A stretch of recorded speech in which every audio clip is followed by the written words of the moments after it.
आज हम लोग एनसीईआरटी का क्लास 11th का मैथमेटिक्स का एक्सरसाइज 1.3 पढ़ेंगे। इससे पहले हमने जो है आपको क्वेश्चन नंबर इस एक्सरसाइज का क्वेश्चन नंबर 1, 2, 3 करवा दिया था। अब जो रिमेनिंग 4 to 9 क्वेश्चंस हैं आज उसका हम लोग सोल्यूशन उसका देखेंगे। हम आज आपको फर्स्ट ऑफ ऑल क्वेश्चन 4 के विषय में बताना चाहते हैं। क्वेश्चन 4 कह रहा है कि write down all the subsets of the following sets, यानी कि यह इसमें एक एलिमेंट दे दिया है। सपोज करिए कोई भी सेट हो और हम उसमें कितना जो है उसके सबसेट बन सकते हैं। तो हमने आपको यही बताया था। सपोज करिए यह सेट ए है, नंबर ऑफ एलिमेंट हम इसमें निकाल रहे हैं, कितने आ रहे हैं, n आ रहे हैं। तो इसके नंबर ऑफ सबसेट्स कितने हो जाएंगे, टू द पावर n होंगे। तो इसका केस हम लोग देखते हैं कि इस सेट में कितने एलिमेंट हैं, नंबर ऑफ एलिमेंट कितना है, 1 है। तो नंबर ऑफ सबसेट्स कितना होगा, नंबर ऑफ सब सेट जो होगा कितना, टू द पावर n, यानी कि टू द पावर 1 यानी कि 2 होगा। तो इसका कौन कौन हो सकता है, इसके सबसेट होंगे, कौन कौन सबसेट होगा, सबसेट एक ठो 5 होगा और दूसरा कितना होगा, खुद वह सेट अपना खुद का सबसेट होता है। ठीक है, क्लियर हो गया। हम क्वेश्चन नंबर 2 देखते हैं। क्वेश्चन नंबर 2 में क्या है दिया हुआ है, 2 एलिमेंट इसमें दिया हुआ है। क्वेश्चन नंबर 2 में क्या है, ए कामा बी है। तो नंबर ऑफ एलिमेंट कितना है, 2 है। तो नंबर ऑफ सबसेट कितने होंगे, number of subset will be two the power 2 यानी कि 4 होंगे। तो क्या क्या हो सकते हैं सबसेट इसके होंगे, कौन कौन सबसेट होंगे। फर्स्ट ऑफ ऑल तो 5 सबका होता है। दूसरा कितना होगा, एक एलिमेंट जिसमें ए हो और बी एक एलिमेंट, और तीसरा यह दोनों एलिमेंट कितने हो गए, 1, 2, 3 और 4 जो है इस सेट के सबसेट हो गए। क्लियर हो गया। आगे हम लोग देखते हैं क्वेश्चन नंबर थर्ड वाले क्वेश्चंस के लिए नंबर ऑफ एलिमेंट्स इसमें कितने हैं, नंबर ऑफ एलिमेंट्स इसमें आपके हैं 1, 2, 3। थर्ड में क्या है, 1, 2, 3। तो नंबर कितना है इसमें, नंबर ऑफ एलिमेंट 3 है। तो सबसेट कितने हो जाएंगे इसके, सबसेट इसमें हो जाएंगे टू द पावर 3 यानी कि 8 सबसेट होंगे। वह सबसेट क्या क्या हो सकते हैं उसको हम लोग देखें। तो सबसेट्स हो जाएंगे इसके कौन कौन। पहला तो आपका 5 होगा, element 1, element 2, element 3, element 1, 2, element 2, 3, element 1, 3, फिर एलिमेंट 1, 2, 3। कितने हो गए, 1, 2, 3, 4, 5, 6, 7, 8। नंबर ऑफ सबसेट इसमें कितने हो गए, 8 हो गए। आगे हम लोग फिर देखते हैं चौथा क्वेश्चन है। मैं इसको चौथा वाले को यही बता देना चाहता हूँ। चौथा में कितना है, 5 है, 5 है। तो नंबर ऑफ एलिमेंट इसमें कितना होगा, 0 है। तो सबसेट कितने हो जाएंगे इसके, यहाँ से थोड़ा सा लिख देने से फ़ायदा यह होता है, सबसेट हो जाएगा टू द पावर 0 यानी कि 1। तो क्या होगा इसका सबसेट, इसका ओनली सबसेट होगा कौन, यह 5 होगा। क्लियर हो गया। अब हम लोग आगे चलते हैं, क्वेश्चन नंबर 5 देखते हैं। क्वेश्चन नंबर 5 क्या कह रहा है, क्वेश्चन नंबर 5 यही कह रहा है कि how many elements has P A if A equal to 5। तो यहाँ क्वेश्चन नंबर 5 में पी ए का मतलब क्या है, what is the meaning of the P A. P A का मतलब है जितने भी सबसेट होंगे, जितने भी सबसेट होंगे उसका वह कलेक्शंस है। सबसेट ए के जितने भी सबसेट होंगे उसका वह कलेक्शंस है। तो यहाँ क्या दिया हुआ है कि इफ़ ए की वैल्यू कितना है, 5 है। ए जो है हमारा 5 है। तो नंबर ऑफ ए कितने हो जाएंगे आपके, 0 हो जाएंगे। तो पी ए की वैल्यू कितनी होगी, पी ए की वैल्यू होगी टू द पावर 0 यानी कि 1। तब क्या हो जाएगा वह पी ए आपका आएगा वह ओनली क्या होगा 5 होगा। क्लियर हो गया। हम लोग आगे बढ़ते हैं, क्वेश्चन नंबर 6 देखते हैं। क्वेश्चन नंबर 6 क्या है, इसके विषय में मैंने इंट्रोडक्शन में आपको बताया था कि write the following is as a intervals. 6 का पहला क्वेश्चन है, इसको एज ए इंटरवल्स हमको लिखना है। क्या है, X at that belonging to real number, x at that x belonging to real number, और क्या लिखा है -4, यस कहाँ बिलोंग कर रहा है, ग्रेटर देन -4 और लेस देन इक्वल टू 6। यह है, ये डिफाइंड है कोड। यह क्या है, यह सेट बिल्डर फॉर्म में है। ये किस फॉर्म में है, सेट बिल्डर फॉर्म में है। इसको हमको किस में कन्वर्ट करना है, इसको जो है हमको इंटरवल के रूप में लिखना है। तो हमने बताया था यह कैसा है, यहाँ यह जो है आपका ओपन है, और यह वाला पोर्शन क्या है आपका, यह जो है क्लोज है।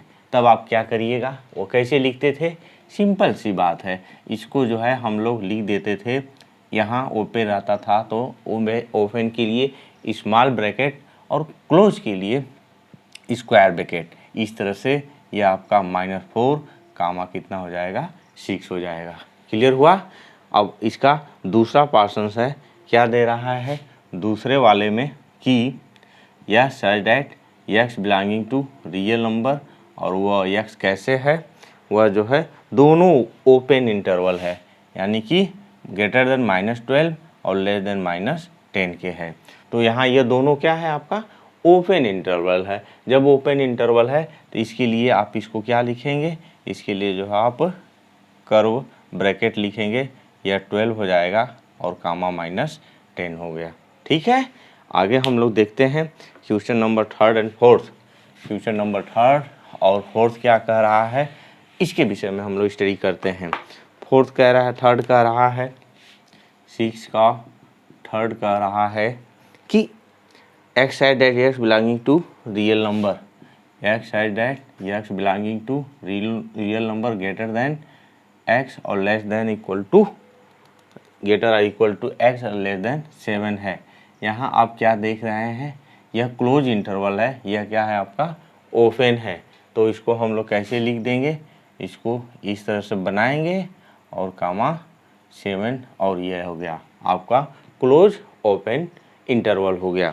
आपका 4th पार्ट क्या कह रहा है, 4th पार्ट यही कह रहा है कि x at that x belonging to real number, x at that x belonging to real number, और क्या है इसमें कि एक्स क्या है लेस देन इक्वल टू 4 है, ग्रेटर इक्वल टू 3 है।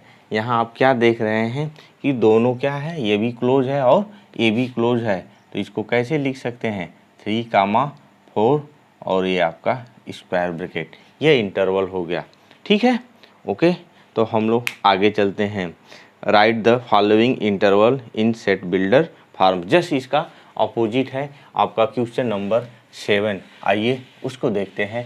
7 नंबर क्या कह रहा है, 7 नंबर कह रहा है कि write the following intervals in set builder form. तो 7 का फर्स्ट है, क्या लिखा है, वो लिखा है दोनों आपका -3 कामा 0, ये भी ओपन है और ये भी ओपन है। तो इसको हम लोग कैसे लिखेंगे, इसको लिखेंगे एक्स सच दैट एक्स हमारा कहाँ बिलोंग करेगा, रियल नंबर में, और यस क्या होगा लेस देन 0 और ग्रेटर देन -3 हो जाएगा। ओके, यह किस फार्म में हो गया, यह सेट बिल्डर फार्म में हो गया। दूसरा क्या लिखा हुआ है 6 कामा 12, दूसरा वाला है 6 कामा 12, यह क्या हो जाएगा उसी तरह से यस डेट, ये भी क्लोज है ये भी क्लोज है। तो क्लोज किसके लिए होता है, लेस देन और इक्वल के लिए क्लोज होता है। Yes that yes belongings to real number, और क्या एक्स क्या होगा ग्रेटर और इक्वल टू 6 होगा, लेस देन और इक्वल टू 12 हो जाएगा। ओके, थर्ड क्वेश्चन देखिए। थर्ड क्वेश्चन क्या कह रहा है, थर्ड क्वेश्चन कह रहा है 6 और 12 है, 6 कामा 12 है, यह ओपन है यह क्या है क्लोज है। तो इसको आप फिर उसी तरह से, बस हम इसका मतलब समझ गए हैं तो आराम से अपने से लिख सकते हैं, किसी की हेल्प की कोई ज़रूरत नहीं होगी, लेस देन 12 होगा। और फोर्थ क्वेश्चन क्या कह रहा है, फोर्थ क्वेश्चन यही कह रहा है कि -23 5 इधर क्लोज है 23, 5 इधर ओपन है। यह क्या हो जाएगा आपका, yes such that x belonging to real number, x is greater than or equal to -23 less than equal to 5। तो आपका 7th क्वेश्चन इस तरह से हो गया। कोई कन्फ्यूजन? No confusion. तब आगे बढ़ते हैं, क्वेश्चन नंबर 8 देखते हैं। क्वेश्चन नंबर 8 में हमें क्या करना है, यूनिवर्सल सेट बनाना है। दो जो है आपके ज्योमेट्री से रिलेटेड क्वेश्चंस हैं। तो क्वेश्चन नंबर 8 देखिए, 8 क्या कह रहा है।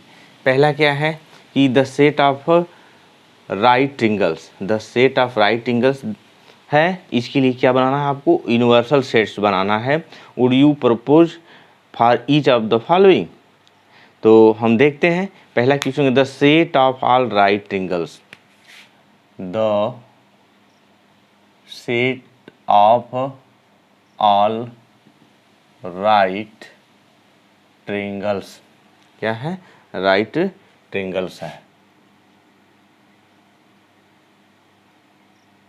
ठीक, तो हम इसके लिए क्या करेंगे देखेंगे।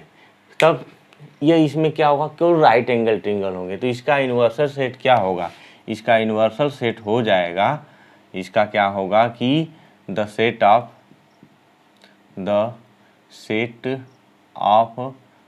ऑल ट्रिंगल्स आर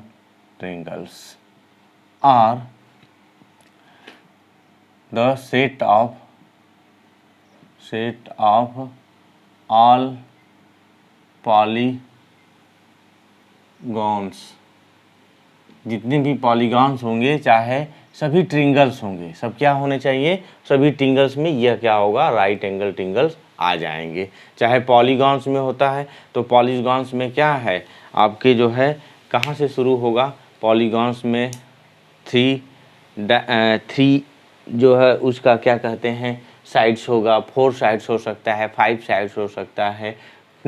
तो उससे बनने वाली जितनी भी आकृतियां हैं, जितने भी शेप हैं, उसमें जो राइट एंगल ट्रिंगल्स आ जाएगा। फिर यह दूसरा पार्ट क्या कह रहा है, दूसरा पार्ट इसका बता रहा है किसके लिए कि the set of isosceles triangles, the set of isosceles triangle, isosceles triangles, इसका क्या हो सकता है, इसका पहले तो होगा क्या, the set of all triangles